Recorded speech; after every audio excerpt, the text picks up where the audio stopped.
বামেদের ব্রিগেড সমাবেশকে কটাক্ষ শুভেন্দু অধিকারীর। হিন্দুদের বড় অংশ বামেদের থেকে মুখ ফিরিয়েছে বলে দাবি। ফাঁকা ছিল মাঠ, খোঁচা বিরোধী দলনেতার।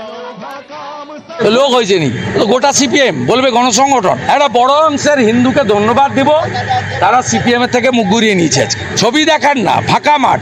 এমনি তো মাঠের 1/10 করেছে, 9 ভাগ বাদ দিয়েছে আগে।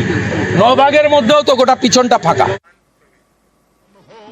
বামেদের ব্রিগেড সভাকে কটাক্ষ করেছেন কলকাতার মেয়র।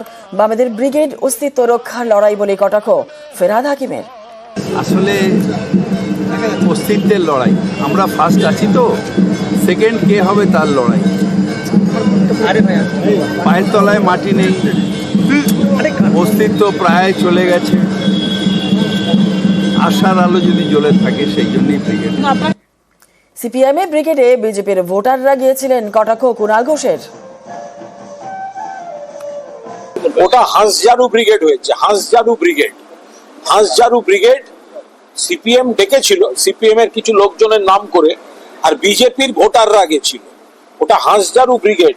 ওটা স্লোগান হচ্ছে সিপিএম এর ডাকে ব্রিগেড চলো, আর বিজেপি কে ভোট দিতে ব্রিগেড থেকে ফেরো। এটা হচ্ছে ওই ব্রিগেডের স্লোগান। সিপিএম এর ভোট কমছে কমছে কমছে কমছে, কংগ্রেসের সঙ্গে যোগ করেও 5-6% উপর যাচ্ছে না। অন্যদিকে বিজেপির পার্সেন্টেজ অফ ভোট বেড়ে গেছে, তৃণমূলের তো ভোট কমেনি, তৃণমূল তো বেড়েছে। তাহলে সিপিএম এর ভোট কমছে, বিজেপির বাড়ছে।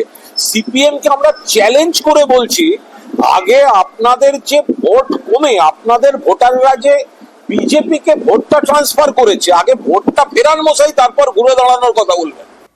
শোভিক ভট্টাচার্যের কটাক্ষ, ব্রিগেডে যারা গিয়েছিলেন তাদের মধ্যে 70% আগামী বিধানসভা নির্বাচনে বিজেপিকে ভোট দেবেন।